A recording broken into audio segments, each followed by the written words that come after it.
तर मित्रांनो, Indian post GDSचा निकाल जाहीर झालेला आहे आणि तो निकाल आपण आता पाहणार आहेत की तुम्ही कसे पाहू शकतात तो निकाल. तर यासाठी तुम्हाला प्रथमच या वेबसाईटवर यायचे. तुम्हाला ऑनलाईन सर्च करायचे, GDS ऑनलाईन असं सर्च केल्यानंतर तुम्हाला जी पहिली वेबसाईट मिळेल त्याच्यामध्ये क्लिक करायचे. त्याच्यानंतर तुम्ही इथे खाली यायचे. खाली आल्यानंतर तुम्हाला इथे एक नवीन नोटिफिकेशन दिसेल. त्याच्यामध्ये GDS ऑनलाईन एंगेजमेंट असं लिहिलेलं आहे. हे शॉर्टलिस्टची लिस्ट आहे. तर याच्यावर तुम्ही क्लिक केल्यानंतर इथे तुम्हाला तुमच्या राज्याची लिस्ट मिळेल. तर आपण इथे महाराष्ट्र सिलेक्ट करू. महाराष्ट्रामध्ये सिलेक्ट केल्यानंतर तुम्हाला हे पहा, इथे तुमची मेरिट लिस्ट ओपन झालेली आहे. तर हे पहिली मेरिट लिस्ट आहे. याच्यामध्ये तुम्ही पाहू शकतात की कुणाचं सिलेक्शन झालं आहे आणि कुणाचं नाव आले आणि किती मेरिट लागले. तर यानुसार इथे तुम्ही पाहू शकतात. जसे की पहा इथे जिल्हा वाईज दिलेलं गेलं आहे. जसे की हे पहा अहमदनगरचे, अकोला आणि सगळ्या जिल्ह्याचे इथं रिझल्ट आहे.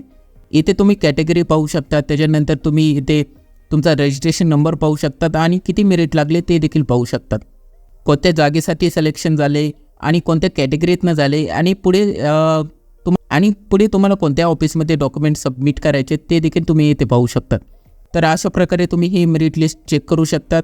आणि तुम्हाला हा व्हिडिओ आवडला असेल तर नक्की आम्हाला लाईक करा आणि या चॅनल सबस्क्राईब करा, कारण की जेणेकरून की तुम्हाला पुढे चालून नवीन माहिती मिळत राहतील.